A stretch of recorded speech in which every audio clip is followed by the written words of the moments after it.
Hi అందరికీ. అందరూ ఎలా ఉన్నారండి? మేమైతే చాలా బాగున్నాము. నేను ఈరోజు చేయబోయే రెసిపీ వచ్చి దోసపిండితో రవ్వ బోండా చేస్తున్నానండి. ఈ బోండా వచ్చి చాలా బాగుంటాయి. మనం దోసపిండితోనే చేసుకోవచ్చు. దానికోసం ఒక గ్లాస్ మినపప్పు, ఒక 3 గ్లాసెస్ రైస్ అయితే తీసుకున్నాను. రేషన్ రైస్ ఏనండి అవి. ఇప్పుడు దీన్ని ఒక 3 టైమ్స్ అయితే క్లీన్ చేసుకుందాం. చూసారా, క్లీన్ చేశాక ఇట్లా ఉన్నది. దీని ఒక 3 అవర్స్ పాటు అయితే నానబెట్టేసుకుందాం. నానాక ఎట్లా ఉందో చూద్దామండి. చూసారా, పప్పు బియ్యము బాగా నానింది.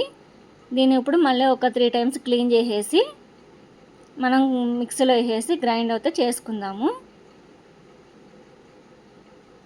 క్లీన్ చేసేసానండి. దీన్ని ఇప్పుడు మనం మిక్సీ జార్లో వేసేసి గ్రైండ్ చేసేసుకుందాం పప్పుని. చూసారా, గ్రైండ్ అయిపోయింది. దీన్ని కొంచెం బరకగానే ఆడుకోవాలండి. దోసపిండి అంత సాఫ్ట్గా అయితే ఆడకూడదు, గ్రైండ్ చేయకూడదు. మనం బరకగా చేయడం వల్ల బోండాకి పైన అంతా క్రిస్పీగా వస్తుందండి.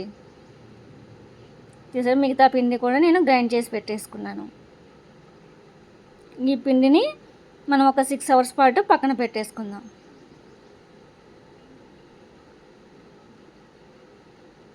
ఇది చూసారా, మార్నింగ్ ఎట్లా ఉందో చూపిస్తాను చూడండి. పిండి అయితే అలా ఒదుగు వచ్చిందండి.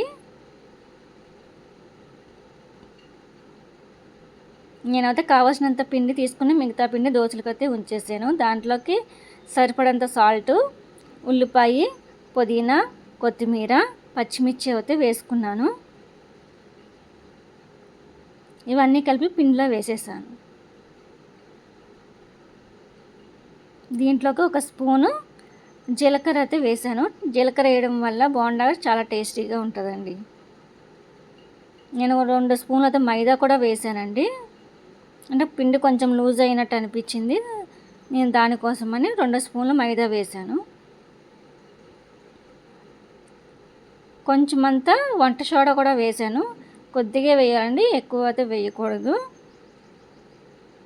నేను ఆల్రెడీ నూనె అయితే స్టవ్ మీద పెట్టేసాను. మరిగాక సిమ్లో పెట్టి నేను రవ్వ బోండా అయితే వేస్తున్నాను. దోసపిండి బోండా అండి అది. హైలో అయితే స్టవ్ అసలు పెట్టకూడదండి.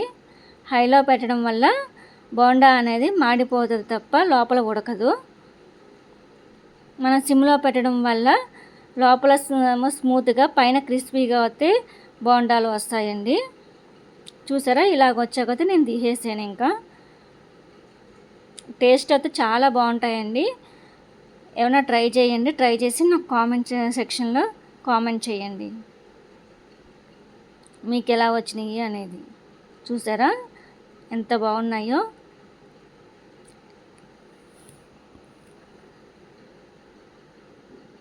నేను దీన్ని టమాటా కొత్తిమీర చట్నీతో అయితే తిన్నామండి. దీనికి పల్లీ చట్నీ కూడా చాలా బాగుంటుంది.